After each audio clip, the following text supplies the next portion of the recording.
mayambu ahamba maktada kanglei lepung wari channel gi maikadagi mayambu amukka hana taram noksari ngasi so akhona mayam gi damaktani haidana real horror story ama puduna laksari wari asili thoksarapa matamda soikiba langkiba kaya yaurabasu mayamna puksel sauna ngapiyu aduga mana channel asi 100k subscribers yogadori 100k subscriber yauna bohona bata adomadumna like amadi subscribe share to biro mohai dunai jari phare mayam adu diwari asi hauna batu jarak lagi ngasi gi wari thabirakpa misagasina Arjun Taudo-sing asidagi na sa hitari muki mamangda siyang bathokiba wari amakakni aigi ming Arjun kaujay matam maduday ko gimong asi karasuyam na wakiba matam amakakway babagay maga ay ko gimong asi noong magisarata alaga susan omzaraga dumagsaba takpatagsaba imong amakakni yam na todo hendo na nungay ba maktiwoy di ay ko gipu ay gimatamda yam na nungay rami adobo ipu na ba matamda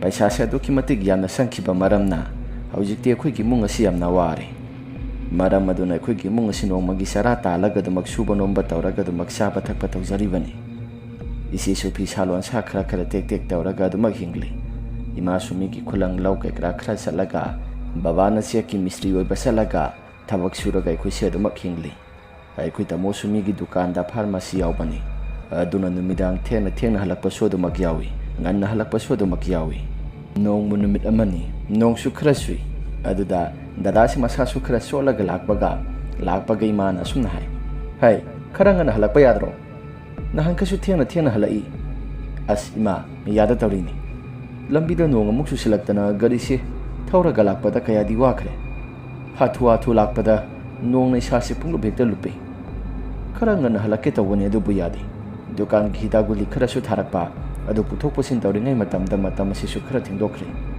ngasi numise customer su khara lakpaga yahodre kain sang thonggi sa yamna lami imano kobi thongi haidana dada si sabada su silhau thidi aidi silhau yamna thi kobi thongbado dada su prap saraba matungda phuri phirol sing adu hongdoklaba matung magi ka da tumba sangkre numitugi numidangi matamdu maduma hokre nong alamdagi matamni aikoy gi mamang thong si kok lauba makai kana gumba misak amana thinba gumna su tawri aina kanano haidana wakhalda khalaga hangtoki khalaga prap mamang thong lomda thokpani adubu kana gumba mata lairamde kana gumba mata lairamda baduda aigi wakhalda su jaja ki wakhal yamna khalli maduda aisu hena wakhaldo khanjiluba tarudana amuk su prap sangsilai kanano muktang hairam laba matungda ngaihaktan gi matungda dada si haugalakli aduga thabak sa naba haidana loisinba horakli numito dada si thabak su yamna ngalli maduda ina dada thabak yamna ngana sakadoribra ngasidi yamna ngalida dokan gi possession lauba sakadaba su laibani as isasu nungsu nungaiti sakadaba si aibu tandi tankrada aisu dada da sakadabado tanbu talagadi do makto o haidana hairami maduda dadana mo hairaki handak nauna sanglai bangang do madu hidaguli maming su khara khangba wali thampham kai kaino khara khangba suwat panina aina mapung oina dukangi mapugi hek makhada aina oina pubanina yada tawrini aina hena saningdi isa sinungaiti adubu migi makhada thabak dorubanina karidi upaile sepatabani haidana dadado mahakna kai kaino khara ingonda hairami yum ki thaba ingkhang loisilaga nangi sathok khotokpa ama matawraba su dumaksalu yum si nasi sulai madugi sumathakta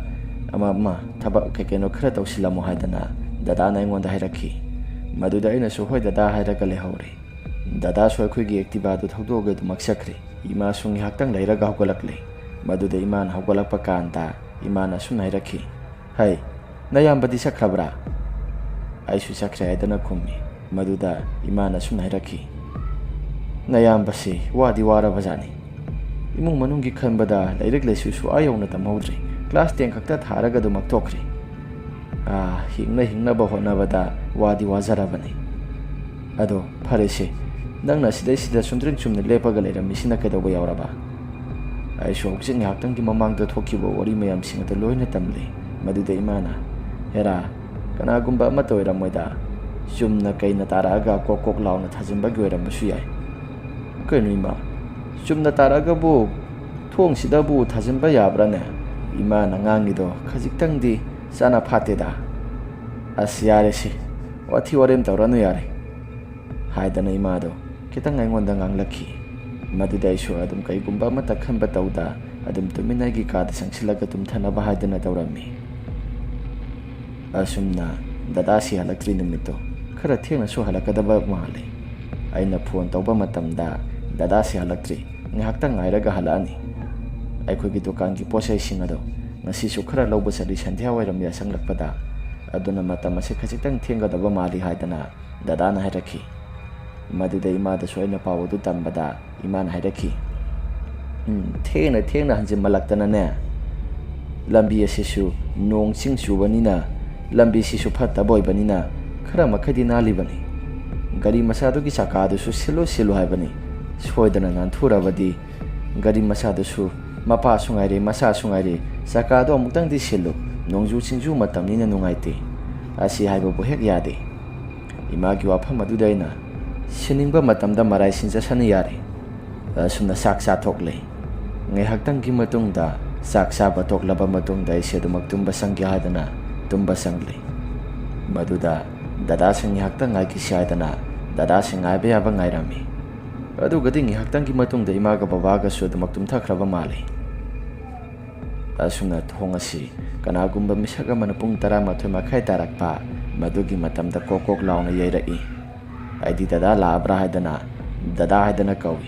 ꯃꯗꯨꯗ ꯗꯗꯥꯒꯤ ꯈꯣꯟꯖꯦꯜꯗꯁꯨ ꯑꯩ ꯂꯥꯛꯏ, ꯊꯣꯡꯁꯦ ꯑꯃꯨꯛꯇ ꯍꯥꯡꯉꯨ ꯍꯥꯏꯗꯅ ꯍꯥꯏꯔꯛꯈꯤ. ꯃꯗꯨꯗꯁꯨ ꯗꯗꯥ ꯂꯥꯛꯑꯦ ꯍꯥꯏꯗꯅ ꯊꯣꯡ ꯑꯗꯨ ꯄ꯭ꯔꯞ ꯍꯥꯡꯗꯣꯛꯀꯦ ꯍꯥꯏꯗꯅ ꯊꯣꯛꯄꯅꯤ. ꯑꯗꯨꯒꯗꯤ ꯊꯣꯡ ꯑꯗꯨ ꯍꯥꯡꯗꯣꯛꯄ ꯊꯣꯛꯂꯨꯕ ꯃꯇꯝꯗ ꯀꯅꯥꯒꯨꯝꯕ ꯑꯃꯠꯇꯁꯨ ꯂꯩꯔꯝꯗꯦ. ꯃꯗꯨꯗ ꯇꯧꯔꯛꯏꯕ ꯃꯑꯣꯡ ꯃꯇꯧꯁꯤꯡ ꯑꯗꯨꯗ ꯑꯩꯁꯦ ꯀꯔꯤꯅꯣ ꯍꯥꯏꯗꯅ ꯖꯥꯠ-ꯖꯥꯠꯀꯤ ꯋꯥꯈꯜ ꯌꯥꯝꯅ ꯈꯜꯂꯤ. ꯉꯁꯤ ꯇꯧꯔꯤꯕ ꯃꯑꯣꯡ ꯃꯇꯧꯁꯤꯡ ꯑꯁꯤꯕꯨ ꯀꯔꯤꯅꯣ? ꯑꯩꯗꯤ ꯏꯁꯥꯁꯤ ꯑꯣꯟꯊꯣꯛꯅꯁꯨ ꯂꯩꯇꯥꯛꯈꯤꯗ꯭ꯔꯦꯗ.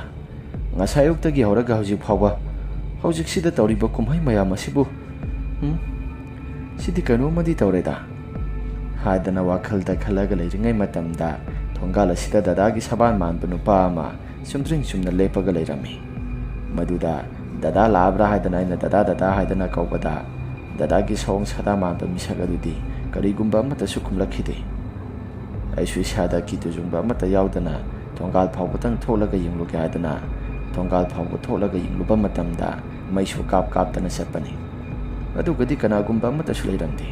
ꯍꯧꯖꯤꯛꯋꯥꯏꯗ ꯗꯗꯥꯒꯤ ꯁꯕꯥꯟ ꯃꯥꯟꯕ ꯅꯨꯄꯥ ꯑꯃ ꯂꯦꯞꯄꯒ ꯂꯩꯔꯝꯕꯗꯨꯁꯨ ꯑꯃꯨꯛ ꯂꯩꯔꯝꯗ꯭ꯔꯦ.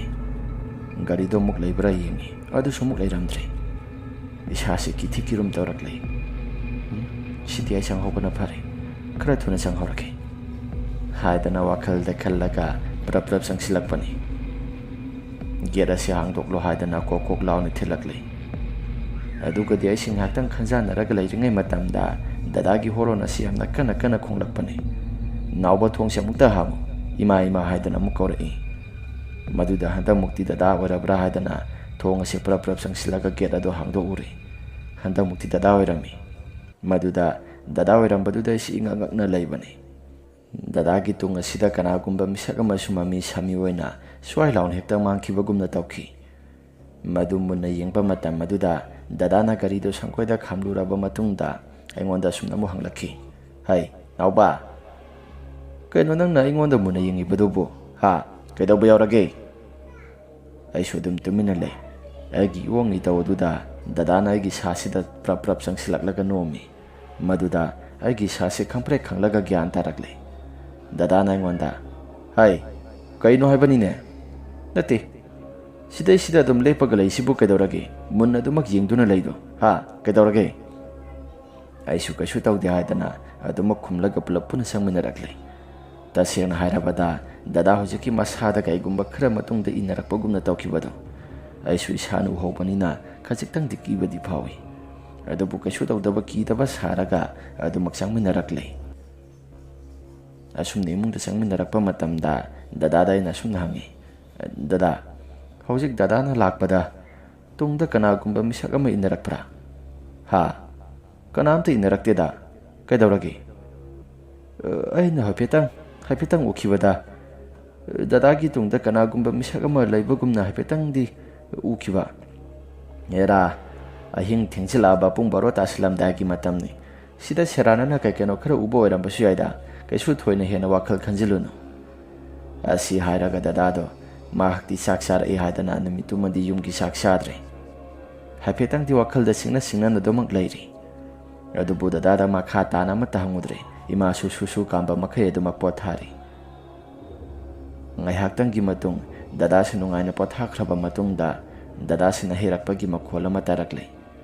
Dadana na hebagi makola matarak paduda ay swai petang masano magahugdoge hadana prap thoke hadana tawrakpa kandani ay khogi din thakai sida kana gumba misaga mana nungjreng sairaga nungjaw musu yamna kana thomakpane madudai gi sasi khampre khanglaga karino hadana wakhal da khalli asuna leirengai mata maduda dada mahaki masasi su yamna kana lawrakle prap sangsilobane dada masasi hawdoi Dada hadan hawdokpa matam maduda dada segi sada munadumak yinglaga yamna kana lawrakpani maduda kedaurage hadan ay namu dada masanom laga hawdokpa matamda dada na sunairaki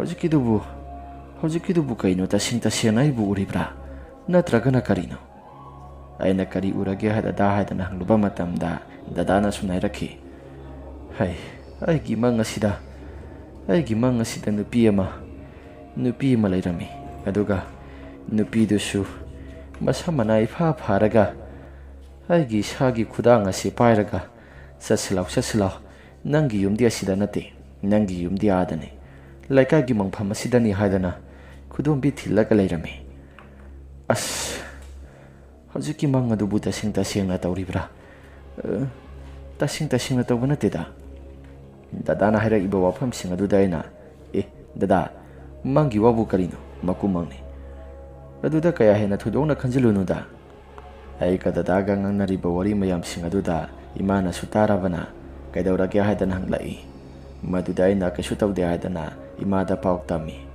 maduda ima supra prap sanglai kaidaura kya hadana mu hanglakpada hausing ni haktang gi mamang du kiba mayam sing adu dada na loina tamlammi maduda imana Kaishu taurasi kujulai khama mungtang di thadolaga tum thaba yabre yangu thabak ama masalaga thengna mamna halakpaduda namita kaikeno kharo urakpa lagi tinggi ama mayuk na baswedan wedamba yai nang haying di thabak sapado kharai thengtak na sa kesu salo lagi tinggi mungtang di khuram thoksi haidana dada sinungai na tumhalami imana kujulai kham khara mai thagalaga numitumadi nungai na duma potha halami asuna dada sinong alak laba matamda laigi tingya mutang khuram siadana aikhogi laikai da amai bi malai amai bi du da satlaga ipitang dada gi kai keno khara ying thoba matamda handa maraka si dada gi da sayam na pangdi tabak sa thokotokpa matamda khara seksin sajina satlo haidana lai phau rakhi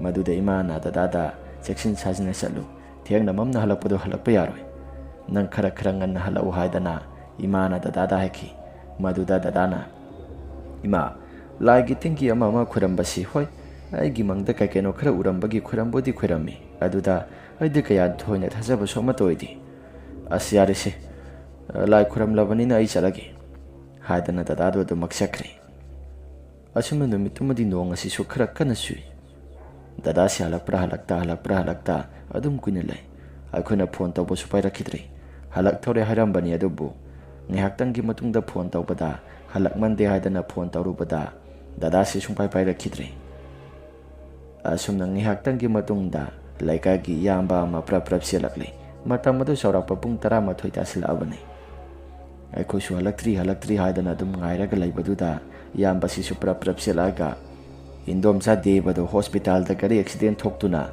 masadu pukhalhore haidana yamna phingna selaklami Madugi paudu hekta bada imadi masado atuk apainare lawa ising thadugi hone adubu imado isiga ega babaga khoyum sangdana phatharaba matungda hospital da prap lakminare dadagi mamana baduga pulapuna lakminabani mataw karamna accident thoibano haidana khuna hangbada mamana baduna su aisu thudokna khangdi lamlong ahung phangbaduda mayam sanglaga hukalaga masado hospital da pukhatpani khongnang aduda thomjinba mali nong sukra tabaga khara hobe thorakpada masado gariduga plap nan thuraga khongnang duda makoga du yaisinba mali hadana mamana badun hairaki Maduda imadi isadu tambang ngamdre haidana pangkapta kapi. Adubu babana, hai, hospital yaudri. Hospital yauraga muktangdi fazana khangdoksi. Hospital yaudringai matamda nangna pangkhanta khanjilaga pangkapta kapido madu tawgano. Imana sonda marakti ichanupaduda sayamna phattabani. Ngasai kaikeno khara yengubadasu maibina kaikeno khara phaurakibani. Ayamna singnai haidana imana su hairakhi. Asumna usina sina hospital yauraba matungda dadado ICU da lei haidana doctor mayam sanglaga laikatnarami. Aduga doctor singga unaba matamda mahaki condition se critical condition oiri. Aduna isor khoiram siadana doctor singna soirakhi. Asumna pung amamuk leiraba matungda doctor mayam singa to question sialaga makhoi su yamna kaikeno hotnari. Ngai haktanggi matungda dadado yadre. Mahak aikhoina kanba ngamdre haidana doctor singna hairakhi. Masigi matungda aikhusu hospital aduda yamna law khongduna kapadi yadabanina mapanda thoga aikhuise duma kapnari. Imadi o khongdana kap haurakle. Babana themjimbi. Aduga ngihaktangi matungda siba haksang adu puthadabadi yadabanina hospital gi ambulance amada aikhoi mayam sangdana dadagi thawa yaudraba siba haksang adu putharakle. Yumda yauraba matungda hayeng nongalaga seba phajana tawrasi haidana laikagi halaman sing tawraga asiba haksang adu sanghalli. Aikhoi dada se laikai sida yamna phabada mina masa mamo warakpada aikhoi dadagi matau tamjau haidana aikhoi dadagi ming panaribani. Aduna numitumadi aikhoi dada se laitaba matam aduda laikagi miyosing asi yamna kapnarami. Asuna nongalaba matungda dadagi mathau mangam pangthokpa loiselli. Laikagi miyosing asi suloin hekta kapnai. Adubu sorat manongni asti hayeng ne haibu numit aduda ICST gi baton tawba amadi sengdok khotokpa ama tawruraba matungda isa sewari haidana gi kadani haktang pothabani. Wirum sarum tawduna leiringai matam aduda dada se mahaki kadagi phingok selaga prap aigi karom da sanglai. Aduga ingonda nokmi tawraga amuksu nungaitana mu yenglakpagumna muksu tawrai. Dadagi mong matau sing aduda ina kaidawrage haidana dada haina kaurubada dada da ingonda munna phawu yenglamdana dumak sakhirami. Aina mikap thorakpa matamda dada do amuk lairamdre. Isa se kithi kirum su tawi. Ish kari mong matau nada hojiki mong matau sing adubu aidi onthona kijakreda haidana leiringai matamdani dadagi kasida kanagumba misak ama laibagumdana mami sami mahaki kagi padara aduda mami mataba horakpani. Mami sing aduda ise karino haidana kudombi thillaga haipetangagi sase khanjana duna leiringai matamda mami du thugairaga ise do prap sangai. Aduga ise na ngonda ibungo nang yamna warabro. Ise hojwadi ise na sanglakpada padar marum masida kanagumba mata leiramdabra. Aigi wafam aduda ise na ha padar marum masida kanagumba mata leiramdena kaidawrage. Padar marum masida mi ama lepagi mami ama tabagumna tawba. Aidi sasi haujing haktangi si urum sarum tawtharaubaduda dada se mahaki kagi padar marum masida lepaga laibagumdana adumak ui. Ise jajaki wakhal yamna khalaga isu isase tumthakhibana natragana karino ai khangdri. Thabak warubagi ama masat khotana tawrubado madugi soidana oirambasu yai. Ado pharese ibunga bazardagi posai ka keno khara lainaba amuktang salogera. Ise hoi saloge. Asi haidana aisi adumak prap sali. Bazardagi sangadaba polam singadu sulairuraba matungda yumda halakpani. Thongal mapasida aikhoi dada simaya hi kapa makhai ngonda munna yengduna leirami. Aduda kanano haidana haipetang khanjanaraga leiringai matamda kanagumba misak ama prap thoraklaga aingonda Arjun haidana kaurakle. Madudai gi sase khamprai khanglaga kauraiba misak aduda ise haipetang yengsiluba matamda laikagi imanaba ma oiduna leirami. Imanabaduna aingonda Arjun kaidawrage nangi na sado saptingba makhai lepaga leiribado laabadi horon khonglakpa yadro. Maduda imanabadugi wafam madudaina bhai sida aikhoi dada haidana isi khudombi thilami. Maduda imanabaduna kaidawba yaurage ha sida kanagumba mata lesu leitana nanga aiga khaktani.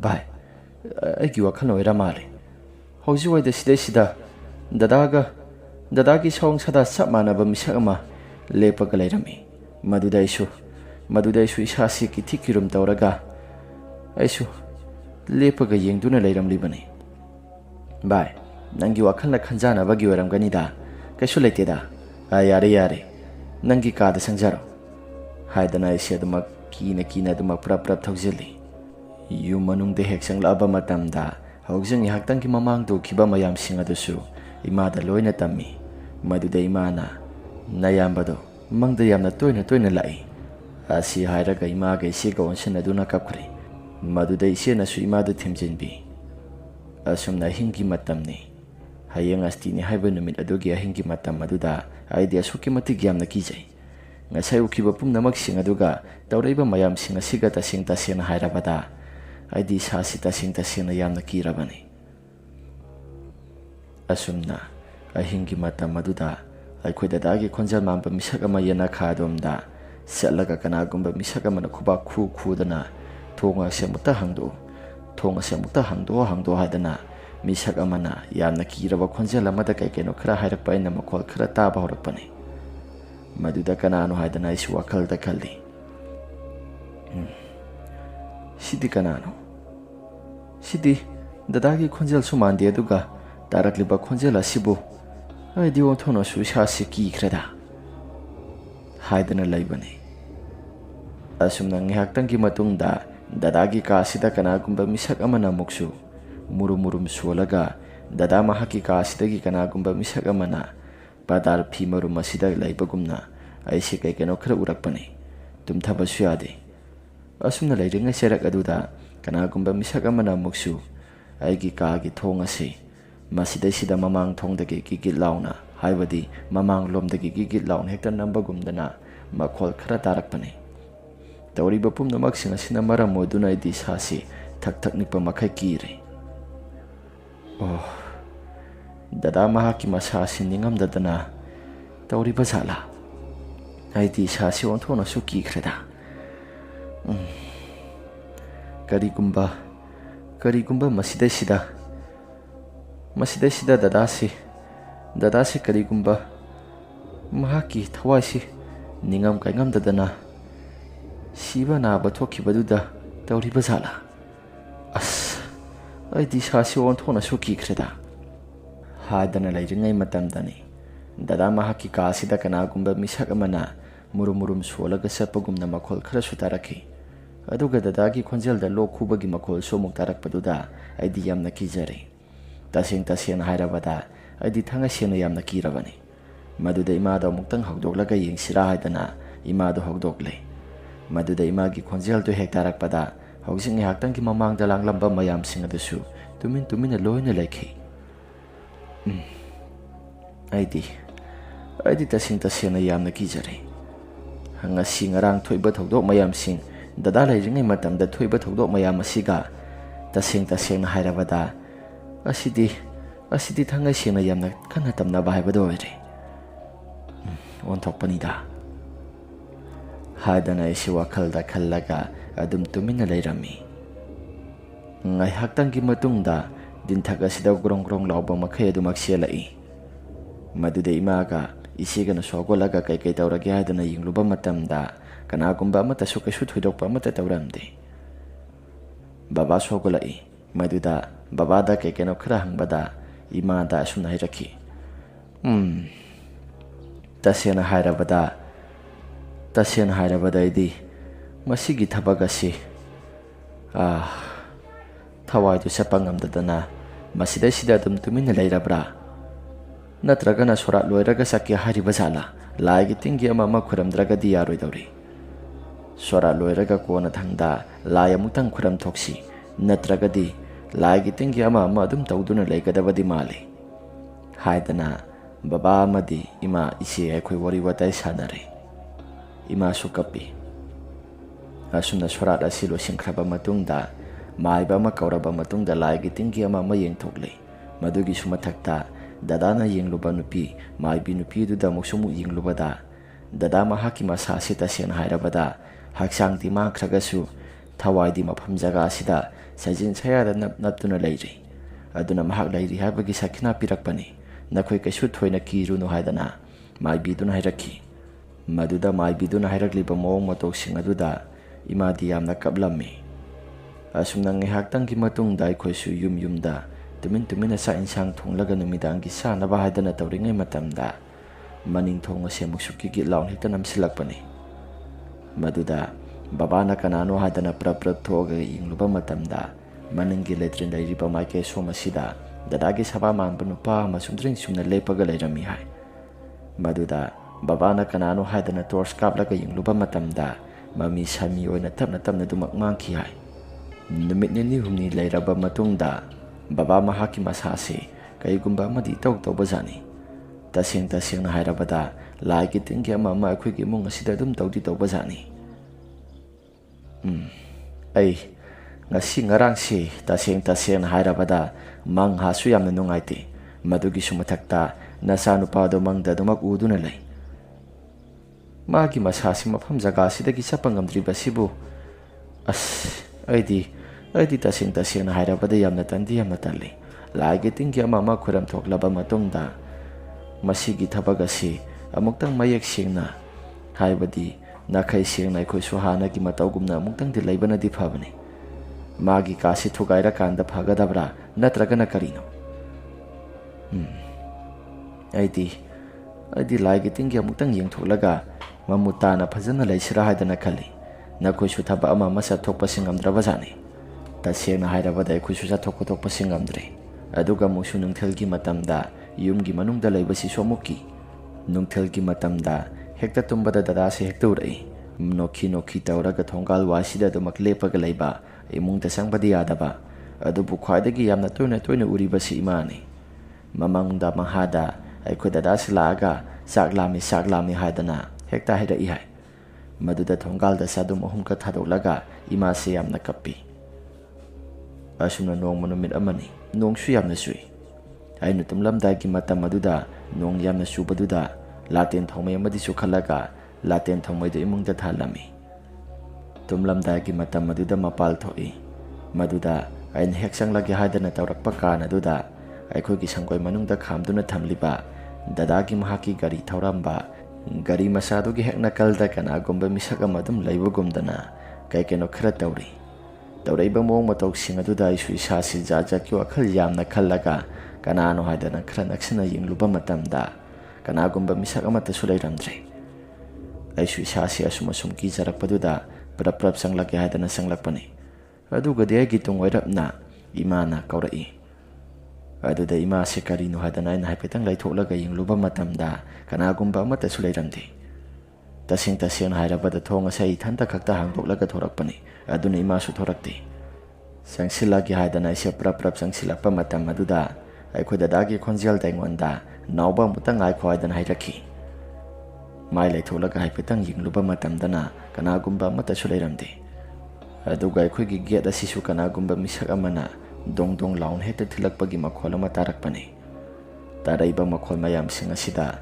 aisi karino haidana ngihaktang khanja naraga lei dadagi khonjal mamba misak amana muksu thonga se mukta hangdo gera se mukta hangdo haidana hairakhi maduda isu isasi kijaraduna prap sangsilakpa matamda imana prap thoraklaga kaidawraki haidana hanglai tasena hairabada imasi ingawna thorakpani masamasi su ipha phaba makai thoraibani maduda imada ina kaidawraki haidana hanglubada nayambana itholau haidana kautholai ayamutang thoki ge haidana imasi ingawna tholakhi asumna ngihaktangi matungda ina imase gyan tanaba haidana phajana haire imada wakal taraktuna dada se laikhidra habado khanglaklaba matam aduda imase kablai aduga prap imungda sangminaraklaba matungda imado yamna kappi asumna ngihaktangi matungda baba sumi kapthoraktuna babaga wari watai khara sanaraga hayengdi maiba mutang tanaraga yengsi haidana aikosi wari watai sanaringai matamda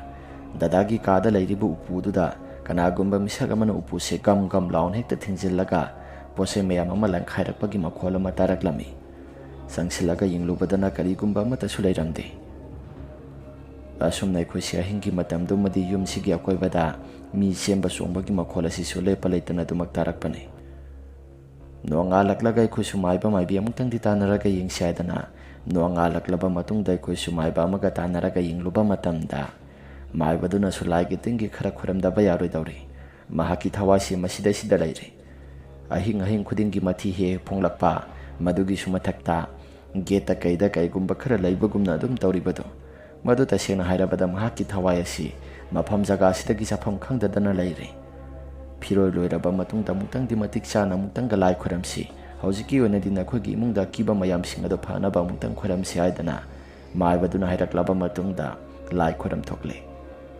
ꯃꯗꯨꯒꯤ ꯃꯇꯨꯡꯗ ꯑꯩꯈꯣꯏꯒꯤ ꯏꯃꯨꯡ ꯑꯁꯤꯗ ꯀꯤꯕ ꯈꯣꯠꯄ ꯑꯃ ꯇꯧꯔꯝꯕꯗꯣ ꯀꯩꯁꯨ ꯊꯣꯏꯗꯣꯛꯄ ꯑꯃꯠꯇ ꯇꯧꯔꯛꯈꯤꯗ꯭ꯔꯦ꯫ ꯗꯗꯥꯒꯤ ꯀꯥꯁꯤꯁꯨ ꯂꯥꯏꯒꯤ ꯇꯤꯟꯒꯤ ꯐꯖꯅ ꯈꯨꯔꯝ ꯊꯣꯛꯂꯕ ꯃꯇꯨꯡꯗ ꯃꯈꯥ ꯇꯥꯅ ꯀꯩꯁꯨ ꯊꯣꯏꯗꯣꯛꯄ ꯑꯃꯠꯇ ꯇꯧꯔꯛꯈꯤꯗ꯭ꯔꯦ꯫ ꯃꯈꯥ ꯇꯥꯅ ꯀꯩꯁꯨ ꯊꯣꯏꯗꯣꯛꯄ ꯑꯃꯠꯇ ꯇꯧꯔꯛꯈꯤꯗ꯭ꯔꯕꯗꯨꯗ ꯑꯩꯈꯣꯏꯁꯨ ꯐꯤꯔꯣꯏ ꯂꯣꯏꯔꯒ ꯂꯥꯏ ꯈꯨꯔꯝꯕꯗꯣ ꯑꯃꯨꯛ ꯍꯟꯅ ꯈꯨꯔꯝꯈꯤꯗ꯭ꯔꯦ꯫ ꯋꯥꯔꯤ ꯑꯁꯤ ꯃꯇꯥꯡ ꯑꯁꯤꯗ ꯂꯣꯏꯁꯤꯟꯖꯔꯤ꯫ ꯋꯥꯔꯤ ꯑꯁꯤ ꯅꯨꯡꯉꯥꯏꯕꯤꯔꯒꯗꯤ ꯂꯥꯏꯛ ꯑꯃꯗꯤ ꯁꯕꯁꯀ꯭ꯔꯥꯏꯕ ꯁꯤꯌꯔ ꯇꯧꯕꯤꯔꯝꯃꯣ ꯍꯥꯏꯗꯨꯅ ꯍꯥꯏꯖꯔꯤ꯫ ꯑꯗꯨꯒ ꯑꯃꯅ ꯆꯦꯅꯦꯜ ꯑꯁꯤ 100K ꯁꯕꯁꯀ꯭ꯔꯥꯏꯕꯔꯁꯨ ꯌꯧꯒꯗꯧꯔꯤ꯫ 100K ꯁꯕꯁꯀ꯭ꯔꯥꯏꯕꯔ ꯌꯧꯅꯕ ꯍꯣꯠꯅꯕꯗ ꯑꯗꯣꯝꯅ ꯂꯥꯏꯛ ꯑꯃꯗꯤ ꯁꯕꯁꯀ꯭ꯔꯥꯏꯕ ꯁꯤꯌꯔ ꯇꯧꯕꯤꯔꯝꯃꯣ ꯍꯥꯏꯗꯨꯅ ꯍꯥꯏꯖꯔꯤ꯫ ꯏꯁꯥꯗ ꯑꯁꯦꯡꯕ ꯊꯣꯛꯄ ꯋꯥꯔꯤꯁꯤꯡ ꯂꯩꯕꯤꯔꯒꯗꯤ ꯑꯩꯈꯣꯏꯅ ꯄꯤꯊꯣꯛꯆꯔꯤꯕ WhatsApp ꯅꯝꯕꯔ ꯑꯁꯤꯗ ꯊꯥꯕꯤꯔꯛꯅꯕ ꯅꯤꯡꯁꯤꯡꯖꯔꯤ꯫ ꯐꯔꯦ ꯃꯌꯥꯝ, ꯑꯗꯨꯗꯤ ꯉꯁꯤꯒꯤꯗꯤ ꯃꯇꯥꯡ ꯑꯁꯤꯗ ꯂꯣꯏꯁꯤꯟꯖꯔꯒꯦ꯫ ꯃꯊꯪꯒꯤ ꯋꯥꯔꯤꯗ ꯑꯃꯨꯛ ꯍꯟꯅ ꯊꯦꯡꯅꯔꯁꯤ꯫ ꯏꯃꯥ ꯂꯩꯕꯥꯛꯅ ꯌꯥꯏꯐꯔꯦ꯫